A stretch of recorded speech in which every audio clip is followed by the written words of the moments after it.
PNTL se utiliza animal aço de detecção para acto terrorismo.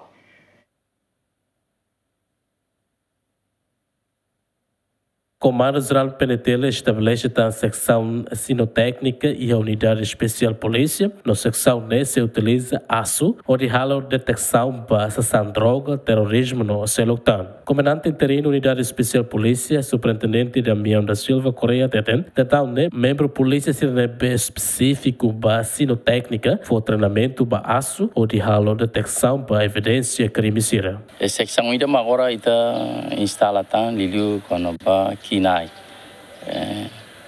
liu quando ba anjing pelacak liu ba iha dan yang makalai liu ba iha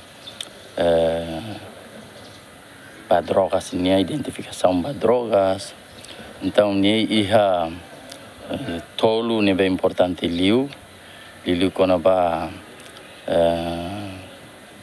detecta ba produto ba segundo quando ba busca salvamento então ba segurança ninian liu ba iha intervenção ba segurança ninian mak primeiro quando ba terrorismo ninian então sira belo utiliza aço ba halo buka ba evidência hirakne então ainda mak agora rão e tinha recurso nebe mak ba participa curso iha Portugal sira iha fulang neng quase que latinang valo mai bauluk mai agora rão que latinang rua catoluana e foi ainda dar com nai rua Batanha Portugal a saiona curso quando vai dane fila mai que latina ainda na sira Alimar.